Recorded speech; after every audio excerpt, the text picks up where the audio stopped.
all carpetbagger here, coming to you live from the West. More specifically, we are back in Hollywood, right here off of Hollywood Boulevard. I wanted to peek at something really quick before we got started today.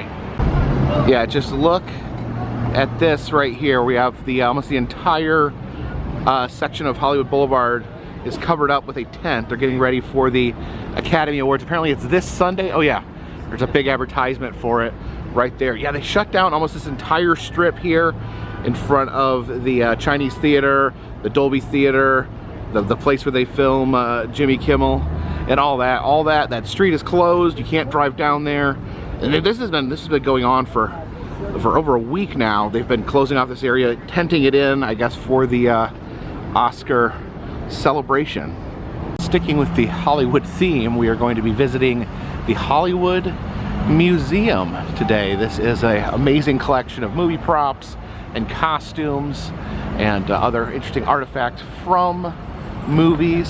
It's actually here. This building is the Max Factor building. It's actually the home of the Max Factor line of makeup and cosmetics. It's a historical building housing a historical collection of Hollywood artifacts.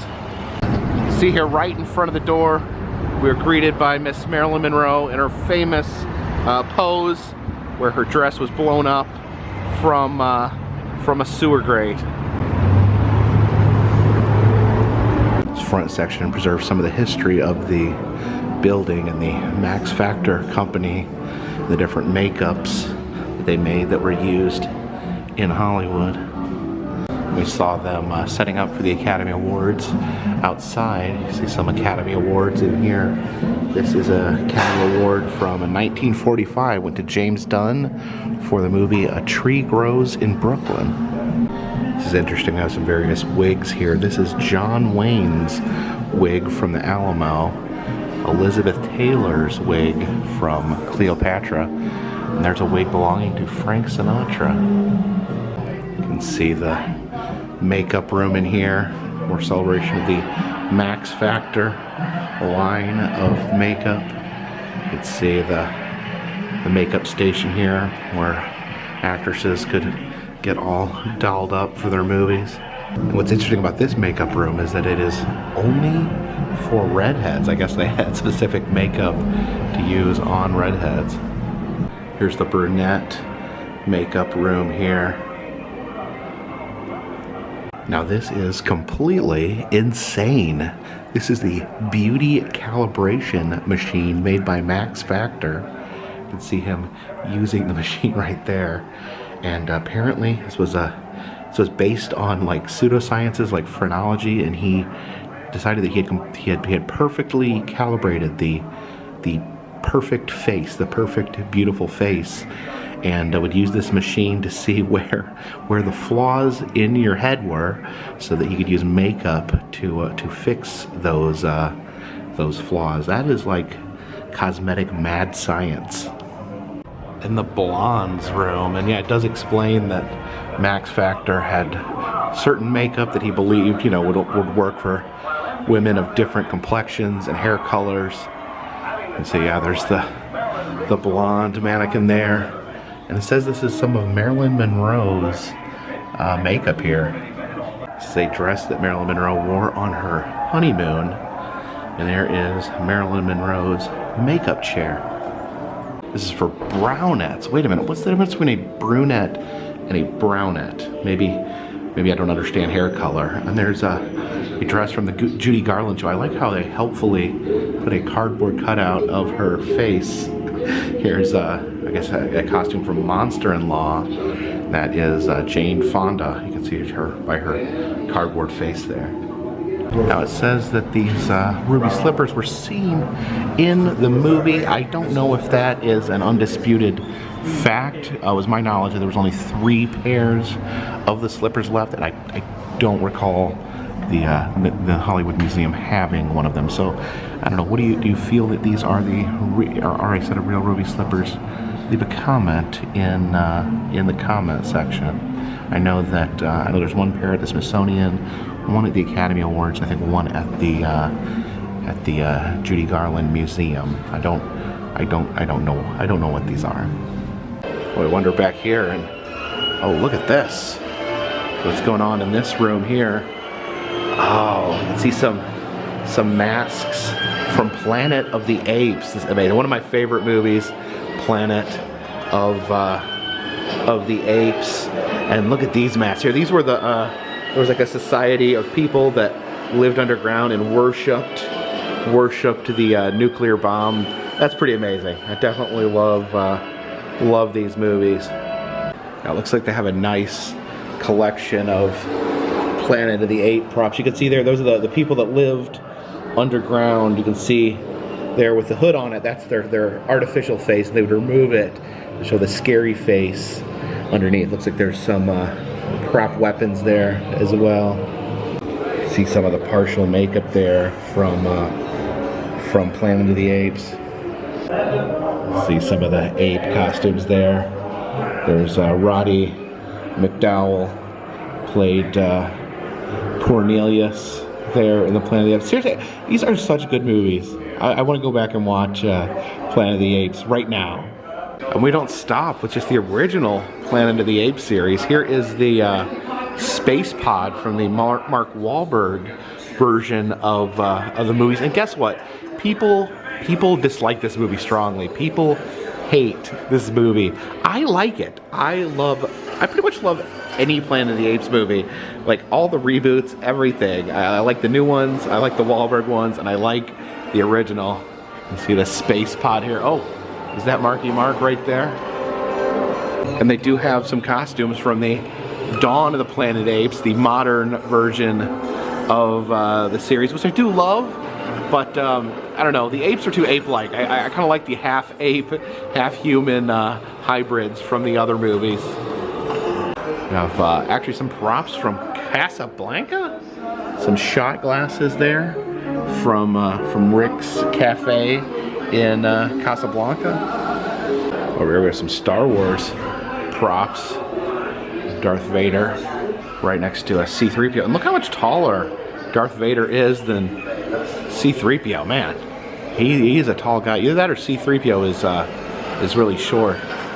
Oh, look who's up there in the rafters. We got Sully from Monsters Inc. Oh, there's Mike Wachowski. Is it Mike Wachowski there next to him? These are masks from the last Starfighter, and I've never seen this, but I do love these monster masks. I'm a big fan of like practical monster masks, creature design, and yeah, it's pretty amazing there. Oh, look at this guy with his teeth, and this guy kind of looks like a sad thing from Fantastic Four. Here's some little monster babies from the 1980 show V, aired on NBC. Never saw this. This is another one I've never seen, but I love the little monster design there. You can see another little monster baby. He's got some animatronics coming out of his bottom part. He's like a little monster puppet there. Yeah, I love these evil little babies.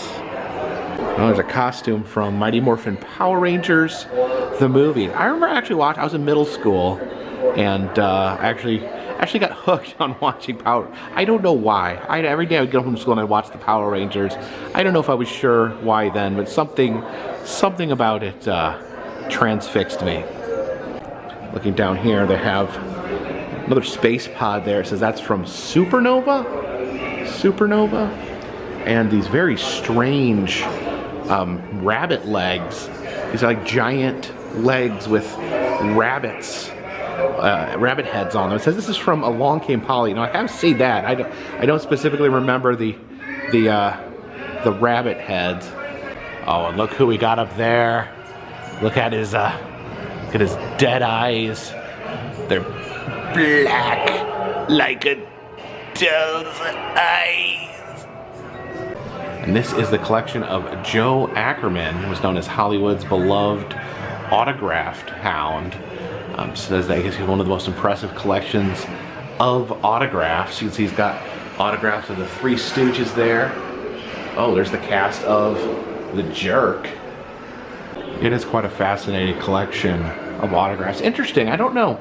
Are autographs still a big deal? Do people collect autographs? I feel like in modern times that selfies, people collect selfies of famous people rather than necessarily autographs, but I could be wrong. Oh look, we got the cast of the Popeye movie.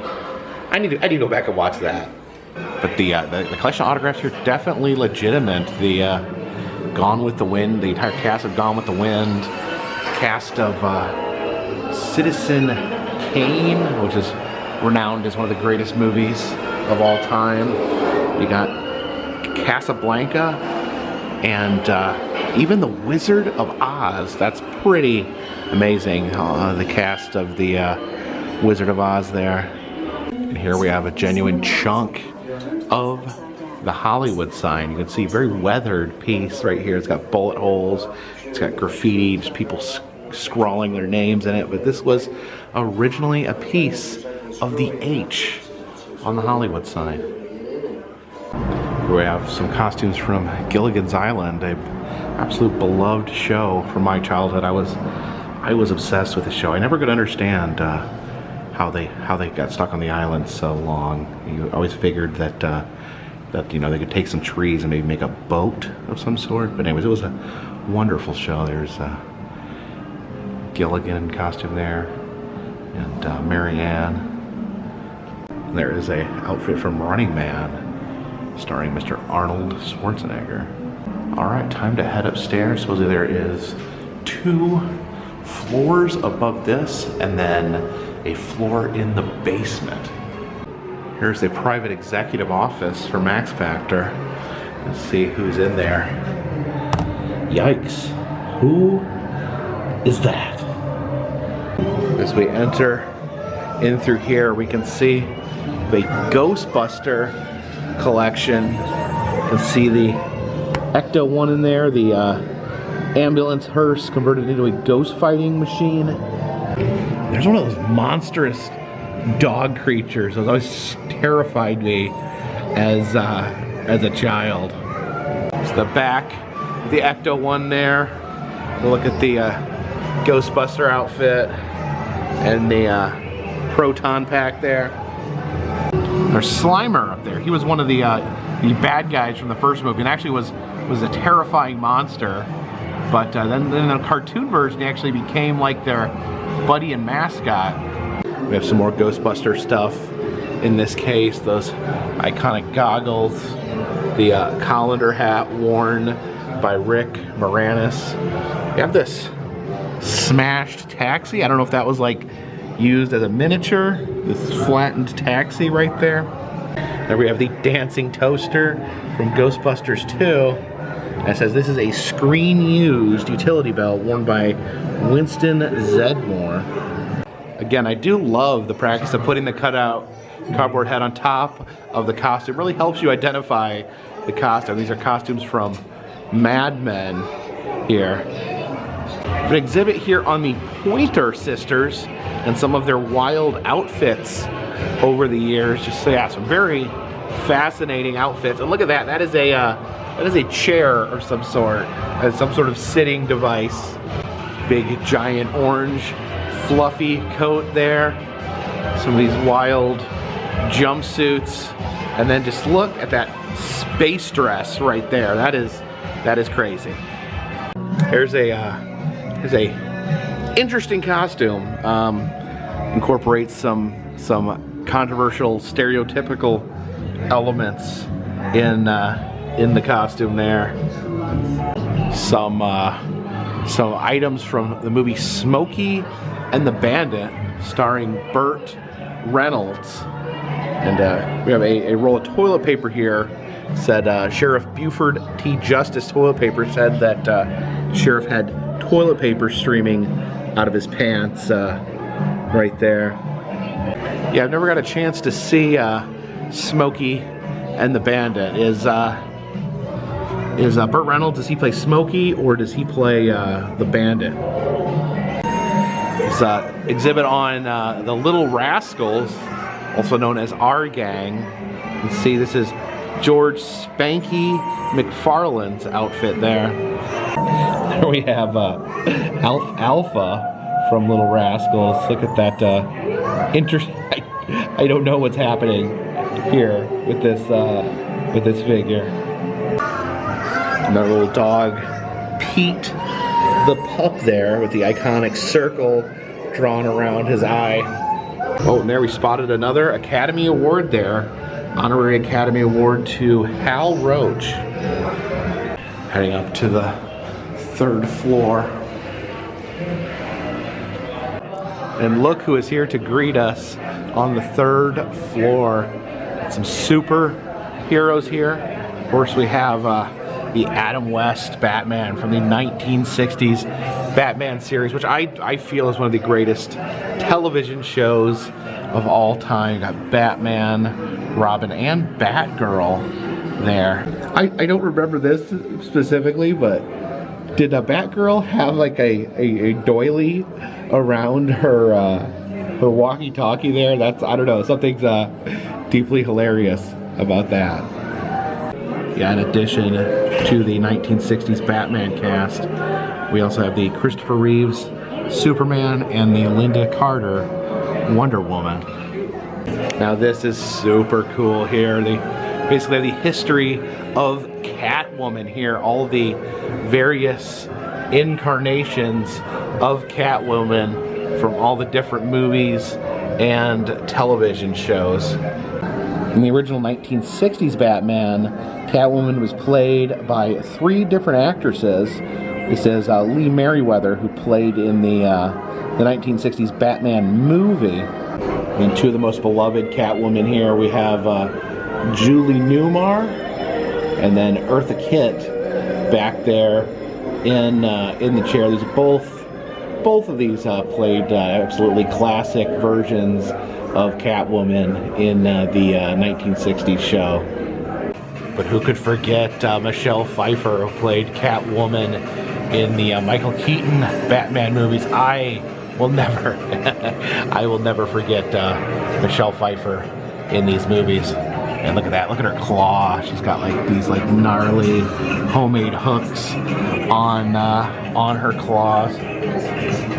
Now unfortunately, Halle Berry had a rough go of things as Catwoman movie that she was in. It was a movie where Catwoman was the focal point, and unfortunately it was seen as one of the worst movies of all time for some reason. And there is Anne Hathaway. Now I don't think the character was ever referred to as Catwoman. She was in the Christian Bale Batman movies. They just called her Selina Kyle, her given name. I don't know. I kind of wish that they wouldn't be cheeky like that and just go ahead and just call her Catwoman. Come on, what's the big deal?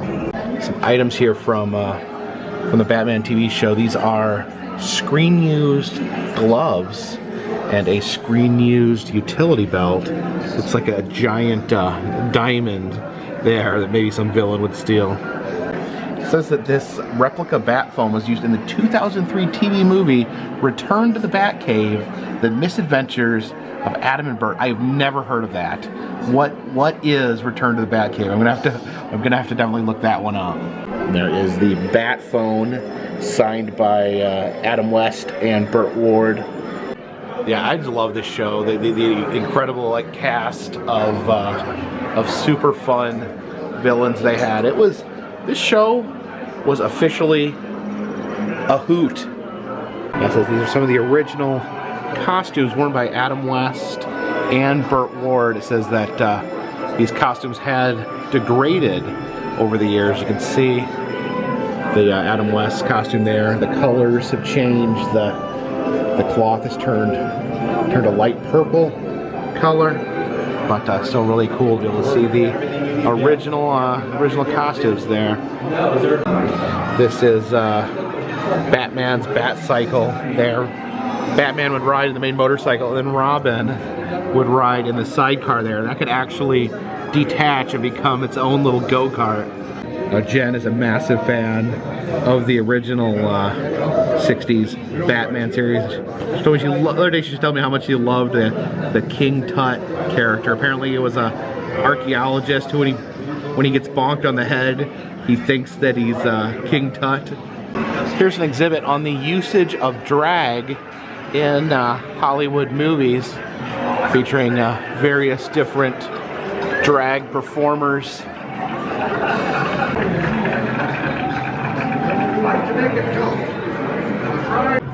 There's the Harry Potter robe there. I guess these are all the different wands used in the movies, all the different characters, individual wands.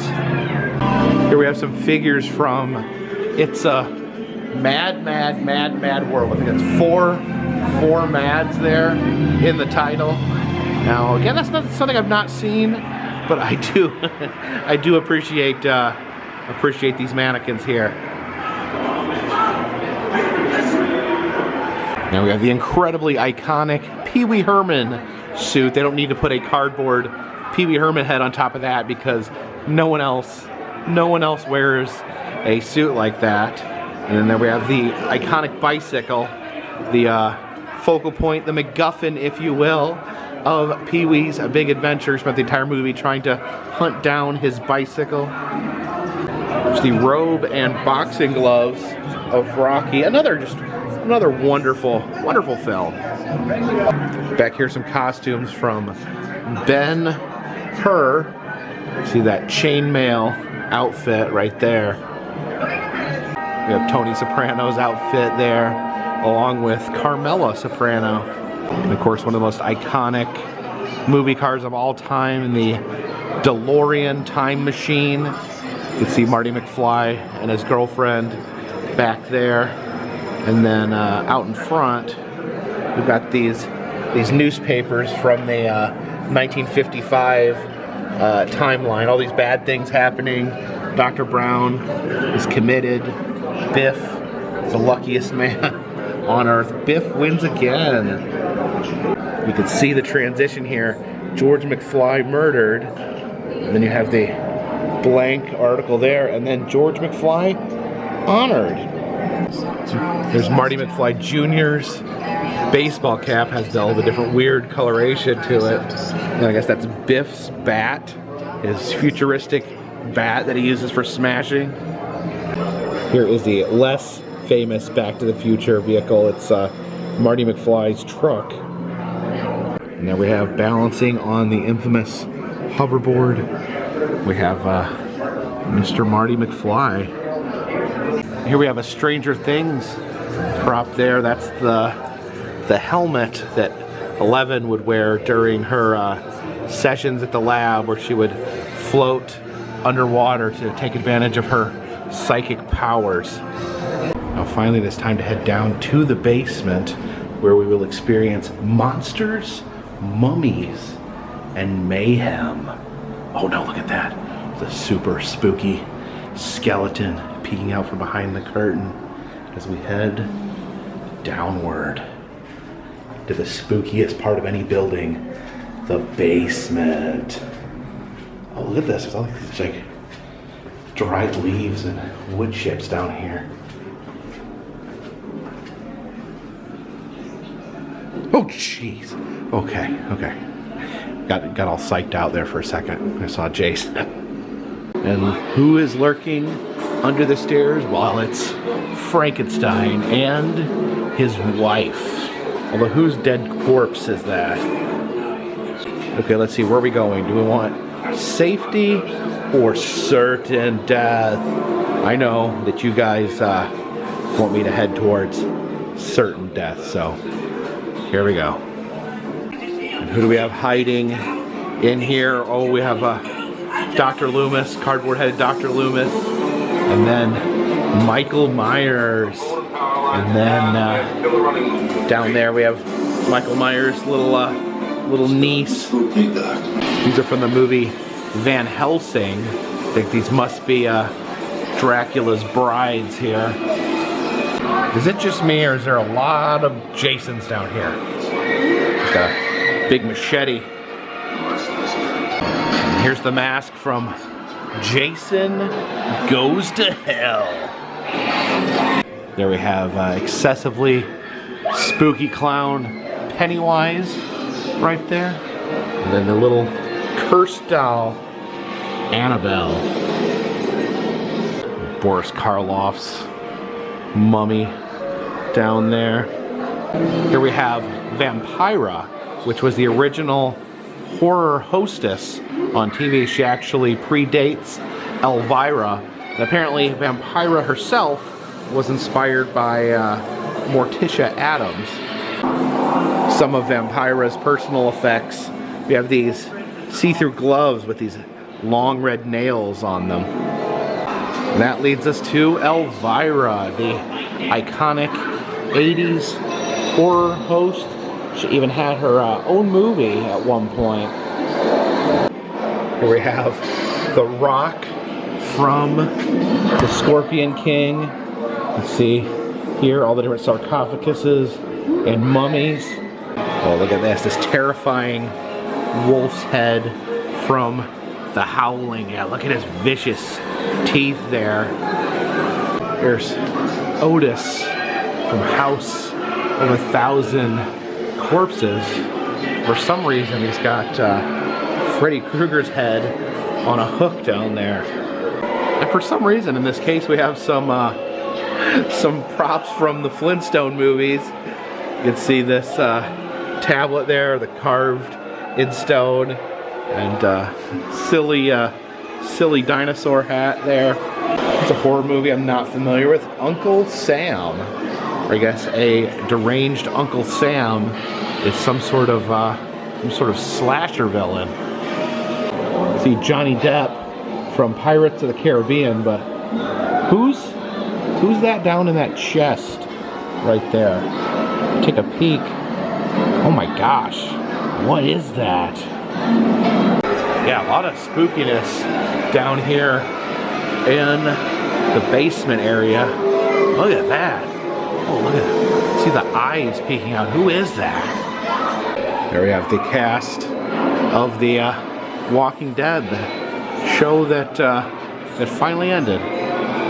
Now this is Sarah Michelle Gellar's corpse from I Know What You Did Last Summer. In this tableau, we see this movie starlet. She's looking at a handheld mirror of herself, looking at her own beautiful face. But then when we look into the mirror, we find, oh my gosh, her face is that of a horrific monster. Now some more just random ghouls here in the corner. What is this guy? This guy's massive, terrifying head there. And then look down here.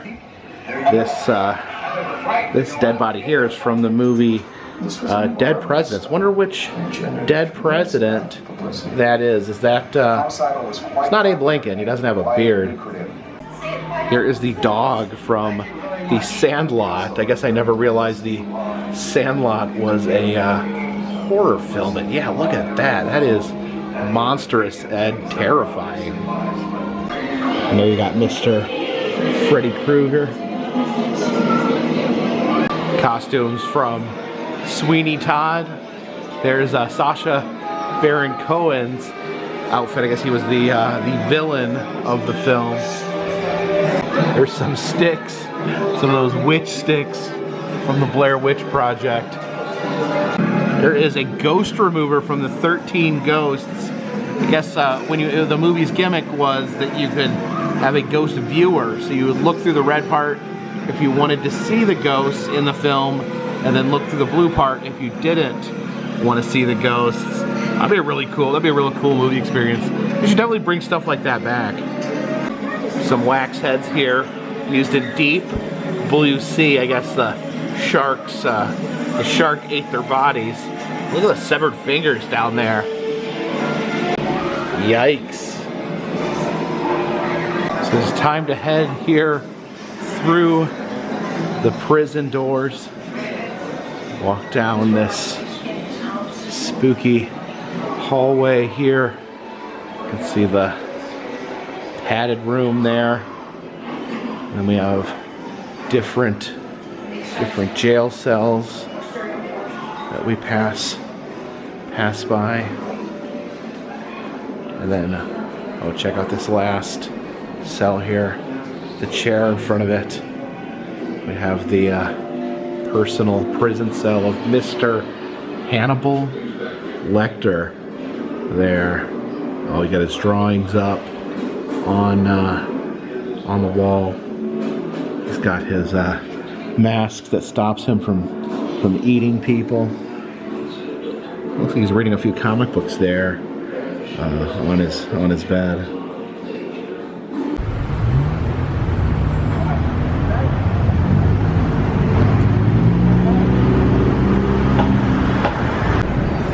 Bessie Love, Stella Adler. This one's upside down. Andrew L. Stone, Kristen Flagstad. Yeah, taking one last stroll here along Hollywood Boulevard. I'm actually planning on leaving the Los Angeles area tomorrow. I've been here for a while now. I think I've been at least 3 weeks. I've been in Southern California. I did take a week down in San Diego, but I've been here quite a while. I think we're gonna head north. My plan is still gestating, still coming together. What exactly where exactly I'm gonna be traveling, what exactly I'm gonna be showing. But yeah, I just wanted to take one last look at this wonderfully strange place, Hollywood Boulevard.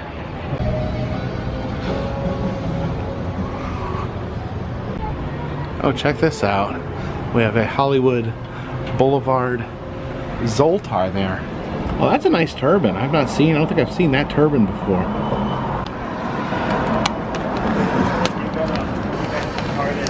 Oh, there we go. My name is Zoltar the Gypsy, and I have some words of wisdom to bring you much happiness. As you travel through this life, remember this. If you think you can, or you think you can't, you're right. Go ahead and let Zoltar tell you more.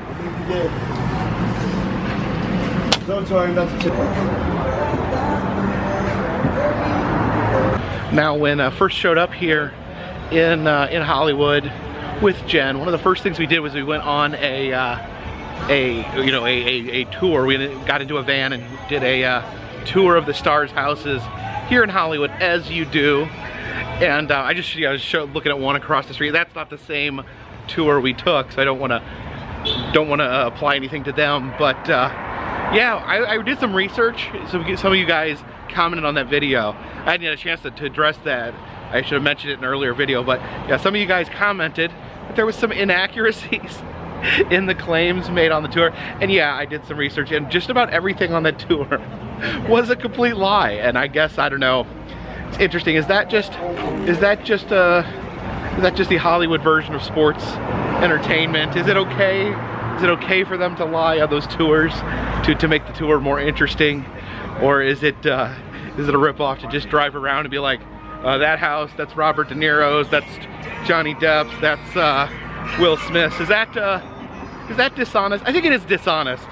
But yeah, I just want to address the fact, I don't know if all the tours are that way, but the particular one I wrote, you can go back and watch that video. Everything in that video described on the tour, that as far as I can tell, there might be some true things mixed in there, but there was a lot of lies. There was a lot of lies. I feel like, I feel a little silly, but just want to address that here, that I'm certainly not trying to spread any mistruths, but that was my experience on that Hollywood tour. Names on the sidewalk. Another Shaka Khan star. It's a neon clock there, not sure what that's trying to say. Jess Lasky, Lowell Thomas, Ben Alexander, Hal Moore, Bob Hawke, Melissa Gilbert. Come back here to the Funko store on Hollywood Boulevard. I actually filmed this a few weeks ago, but wanted to check back in because they actually had closed down one of the rooms before I had a chance to check it out. See the MTV Moon Man there. Was at the Video Music Award, was an astronaut. And this was the room I didn't get a chance to check out last time. You enter through this giant TV here. Look at this, the haunted house there with the those cereal mascots, the Count Chocula, Frankenberry, and then my favorite was always Boo Berry. Always, he was harder to find. The Boo Berry cereal was harder to find, so I was always looking for Boo Berry. You have the giant Jetsons lunchbox. And who was the name of their robot maid? What was her name? You can see the Captain Crunch bowl right here. There's Mr. Captain Crunch himself. Who is this guy though? Is this one of his friends?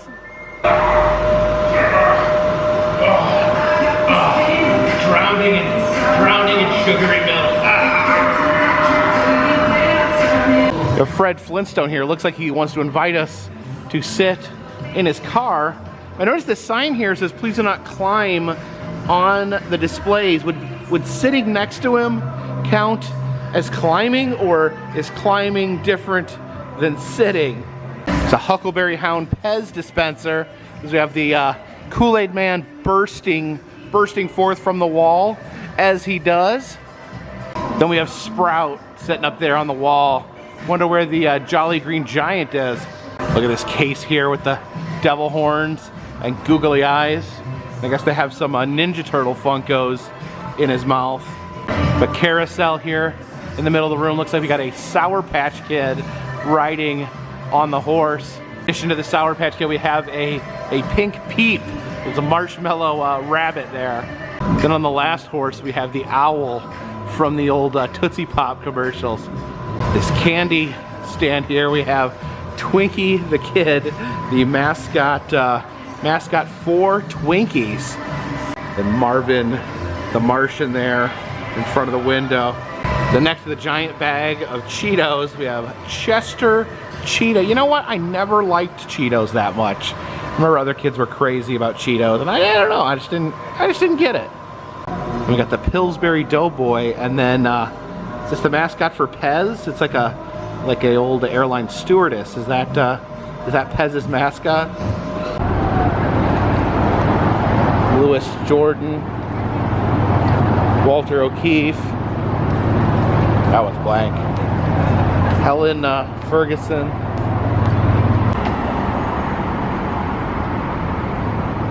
Oh, I remember Lassie. Phil Silvers, Jack Benny, Rich Little, Mickey Rooney, George Putnam. Oh, Ronald Reagan. Gene Autry has more stars on the Hollywood Walk of Fame than anyone else, and I have no idea who he is. Count Basie, Phil Harris, David Duchovny, George Burns, Gillian Anderson. Another Gene Autry star, I swear. He's everywhere.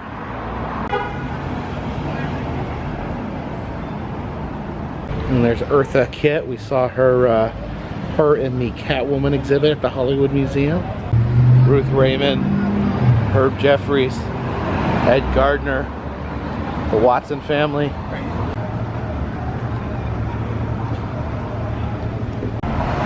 Ruby Keeler,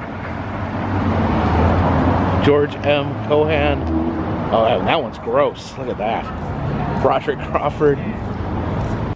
So that is goodbye for now for Hollywood Boulevard. I did make a purchase at the Funko shop.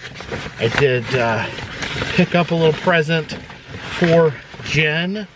I've got her this talking. Oh, there he goes. This talking Darth Vader giant Funko bobblehead. So don't tell Jen. I want this to be a secret for when I get back to New York. But we'll be heading. I'm still mapping out my plans for the upcoming days and weeks.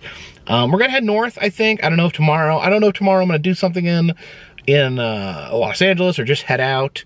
But I think I'm gonna be heading north for at least a little bit And at some point, we're gonna have to start heading east, back to where my car is. For those of you who've been asking, no updates on my car. Last update I got was that it would be ready at, it would be, the earliest to be ready would be the middle of March. And that was the last I've heard of it. Middle of March coming up. So possibly the car is going to be ready at some point, but you know, I'm just moving on with my life until they let me know, and then I will head back to the city of Columbus, Ohio. But thank you guys so much for watching this video. If you like these videos, please subscribe. If I travel around the country, I film roadside attractions, amusement parks, museums, haunted houses, and other fun stuff. If you'd like to help support the channel, consider donating to Patreon. $3 or more will get you a postcard once a month from me to you. Also selling enamel pins in the Etsy shop, and I'm also now on Cameo, where I can give personalized greetings, messages, wish people happy birthday, happy anniversary, all that fun stuff. And again, all that information's in the description, and all that helps keep this train on the track, this boat in the water, and this dirigible in the air. Till next time, my friends, this one's in the bag.